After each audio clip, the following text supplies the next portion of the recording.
Take this Jordan Kobe card and take this mansion purchased by Brad Pitt in the Hollywood Hills. Which one do you think was sold for more money? Now, I'll give you a second.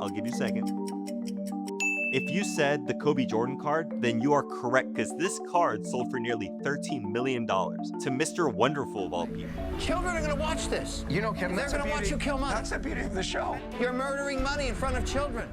The sports car market is booming, projected to grow by over 200% to $50 billion by 2034. $50 billion. $50 $1 billion.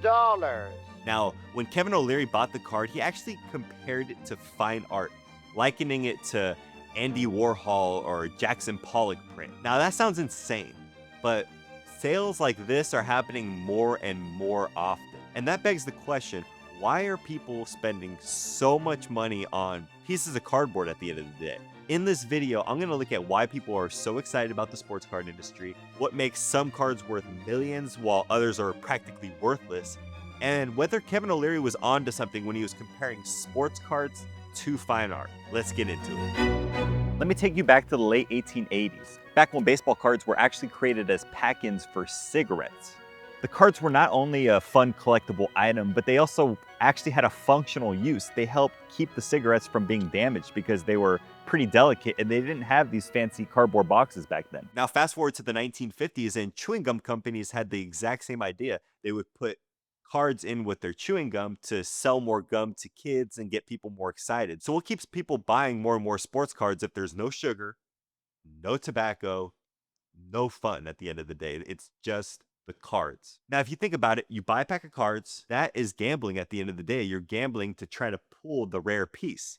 And that thrill is the same dopamine hit you would get from scratchers, you would get from Pokemon packs. Think about 2025. What's one of the most popular things out there? Labubu. And Labubus are famous for being a blind box that you don't know what you're going to get. And that gambling aspect keeps people coming in for more and more cards. So when it comes to sports cards, I've found that there are really three main types of collectors. The first one is the fan. Now, this is that chess painter, the flag raisers, the fanatic, the person that goes out there to every game that's super excited. They want to do this by owning a little piece of sports history. But then you have the investors. Now, this is the profit motivated card flipping group that looks to sell cards on eBay and make a profit, or goes to shows and buys low, sells high. I think a great example of this would be Mr. Wonderful, because he's not the biggest sports fan last time I checked. He just wants to make a profit, and in doing so is really investing in it more like the stock market, less like a hobby or something fun to do. And then there's the third type of collector, and this is the most common type of collector in my opinion. This is the hybrid. So these are sports fans that are looking to collect their favorite teams, but they're also looking to make money. What better way to do that than sports cards? Because you can collect from your favorite sports, but you can also make a profit, sell cards. The majority of people are in this hybrid collector category of people that really drive the industry forward. Now, after learning more about these types of collectors, I wanted to meet these people for myself. So I came here, Dodger Stadium, home of the LA Card Show. I've been collecting for about like 6 years. Okay. Kind of when the card market started like going up, I kind of got into it, and then one thing led to another. And then what's like the most expensive card you've sold? When the market was hot, we had ripped the Jalen Green Kaboom. Okay. And back then, that was like a big card. And in PSA 10, so I ended up selling for like $4,000. Wow. Yeah. And what's the most expensive you bought? Probably Tom Brady rookie. I graded it. I got a PSA 8 on it. Yeah. So Awesome. I'm gonna give you this one on the house. No, you don't. Yeah. For real. I appreciate you. Hey, thank you so much. Appreciate it.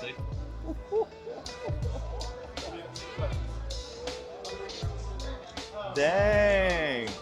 That's nice. That guy was so nice. Super considerate. Gave me a free card, which is amazing. This community is great. Again, I'm gonna keep walking around the show, but so far so good. So when it comes to what makes some cards worth more than others, there are three main factors. The first is the player themselves. Now let's take Derek Jeter as an example. He won multiple World Series. He played for the Yankees, one of the most premier teams in the league in sports overall. I mean, it's the Yankees. The New York Yankees? The New York Yankees! All those factors lead to him being a must-collect type player. But what's so special about this card versus the thousands of other Derek Jeter cards that exist in the world? Well, that's where you get to point number two, and that's rarity. The more rare a card is, the more it's worth.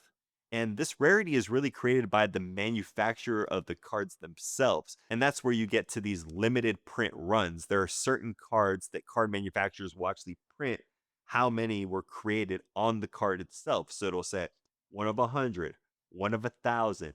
And that really shows you that it's more limited because it shows you that on the card. There's also unique production methods, so they can use a holofoil, chrome, shiny finishes, anything to make it look more fun, more rare, more desirable. Then you got the memorabilia cards. This is when they put pieces of jersey, pieces of court, pieces of gear, pieces of literally anything, and they'll actually take that and they'll embed it into the card itself. An example of this is actually that $13 million card we talked about earlier. Now, that card's called a Logo Man because they took the NBA logo off of a Kobe jersey and they took the NBA logo off of a Jordan jersey and embedded it into the card, and that helped increase the value and makes it harder to copy, makes it more rare, and overall just raises the value of the card itself. Another way to increase rarity and increase value is by having autographs, because players can only sign their name a certain amount of times. So if you have a card that they signed, you feel that personal connection, and there aren't that many autographed cards out there. These autographs are so important that companies like Fanatics will actually sign separate contracts with the players to have them come in, sign a bunch of memorabilia, sign a bunch of cards so that they can sell for a lot more money. They can show the authenticity and overall increase the value of the cards themselves. The third factor is condition. The better the condition, the higher the value. You don't want it bent, scraped, stained. That's where companies like PSA, Beckett, SGC, these grading companies actually help determine the value of the cards by giving the cards a grade between 1 and 10. Now, these grades are very important because the difference between a 10 and a 9.5 or a 9 and a 9.5 can be thousands and thousands of dollars. So you want to make sure you get as high of a grade as possible. Okay, now that we know what makes a card worth more than others, we need to learn more about the card manufacturers that are actually making these decisions. Now, historically, that's been really three main companies. You got Topps, you have Panini, and you have Upper Deck. But that was in the past, and I'll get a little bit more into that in a second. Now, in order for these companies to make sports cards, they actually need to sign two types of licensing agreements.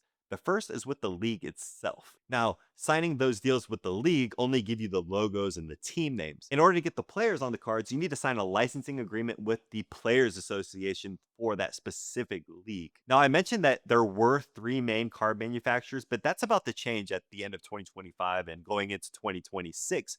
And that's all because of one company. Fanatics actually outbid Topps for the exclusive rights to the MLB and the MLB Players Association in 2022. So shortly after, Fanatics actually purchased Topps to have them create their cards. So now they have the rights to the MLB Players Association, and no competitors are making those cards. Later, they actually also acquired the rights to the NBA and the NFL starting in 2025 and 2026. That means that Fanatics and Topps underneath Fanatics will have the rights to the MLB, NBA, and NFL. And they're the only ones that can create these cards with the logos, the players, and the teams on them. Now, if you think that sounds like a monopoly, you're not the only one.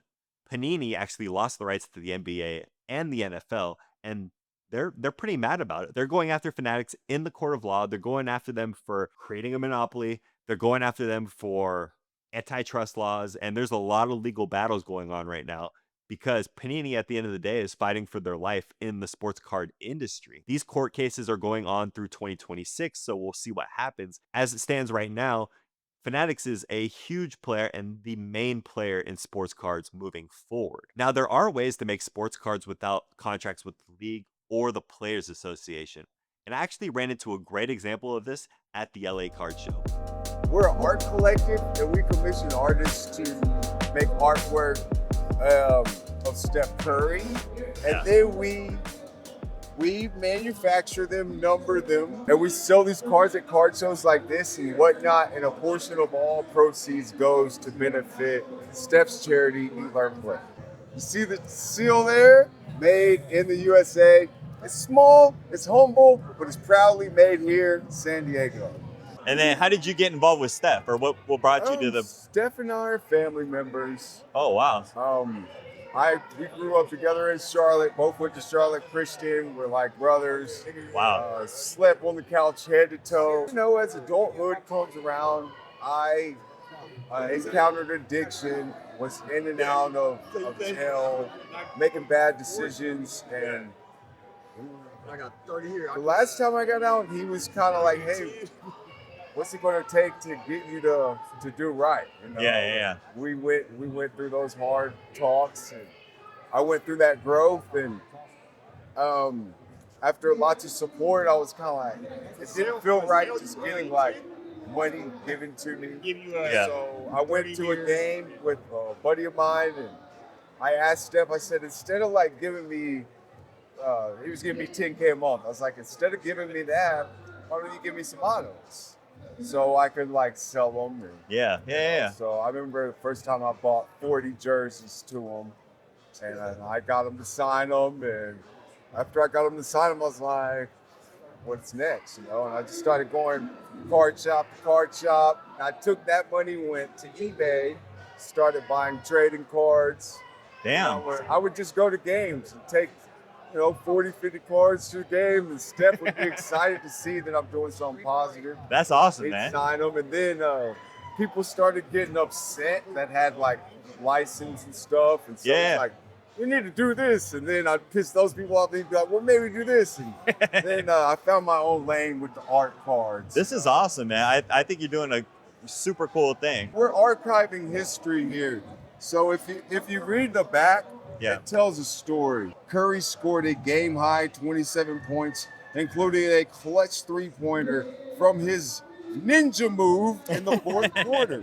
All right, so we just picked up a couple of cards from the Canvas Marketing Group working with Steph Curry himself. One of the coolest things about these cards is some of the proceeds actually go to the Eat, Learn, Play Foundation run by Aisha and Steph Curry. A lot of money going to Oakland, which is great because I'm from the Bay Area, so it's great to see that. And again, just the people are so nice. It's a great cause. The artwork is incredible. It has a really nice kind of story-driven, artsy look. This is kind of a side of business in sports that I haven't really seen too much of in the past, but it's exciting and it's fun. And I think that this specifically was kind of the coolest piece out of it all. Now, one of my other favorite examples of this is Tyson Beck. He creates cards that sell out almost instantly and actually do a lot better than some fully licensed cards at times. And what makes his cards unique is he will sign a contract with the player themselves. So he's not coming out with a bunch of players at a time. He'll sign contracts with one specific player. And then if you look really closely at these cards, there are no logos on them. All you really have is the player themselves. And that's why Tyson Beck is able to do this, because he signs specific contracts with the players. Now let's look at that comparison between sports cards and fine art. And I think there are some similarities that we can really look at. The first is the idea of skepticism about how much these things are actually worth. We talked about the sports cards with the $13 million card or just gaining millions of dollars of value, but what about fine art? Well, let's take this example of Comedian, this banana art piece that sold for $6.2 million. Now I can paste the banana on the wall and it's not worth $6.2 million, I can tell you that. But the ability to call it Comedian, it actually sold for that amount. Somebody was willing to pay. And not only that, that person was willing to pay that money. And there were other people bidding him for it as well. So at the end of the day, what's it worth to create that piece of art?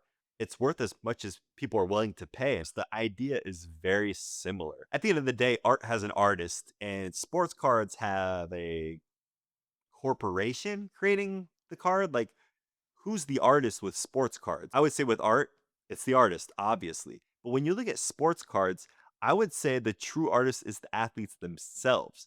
They're the ones that create the moments. They create the performances that turn into the art that you're actually creating.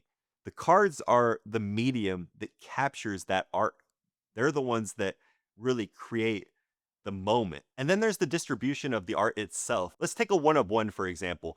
I would say that's like an original piece. If there's only one card out there, it's like the original. There's only one original. But let's say there's art pieces that are numbered and signed by the artist themselves. That becomes very similar to limited edition cards, for example, because at the end of the day, there's only a certain amount out there. They're all numbered, they're all signed. And if you put them side by side, the concept is really the same. Now, you can also look at cards through the concept of Andy Warhol. He's a famous artist that was known for repetition, serialization, limited prints, making a similar item in multiple different ways. If you compare that to sports cards, you got holographics, chromes, slightly different versions of the exact same thing, and that becomes the rarity there. So maybe, just maybe on this specific example, Mr. Wonderful wasn't as crazy after all. Oof.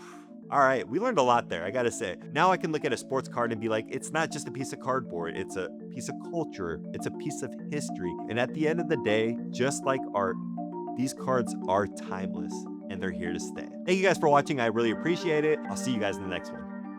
Peace.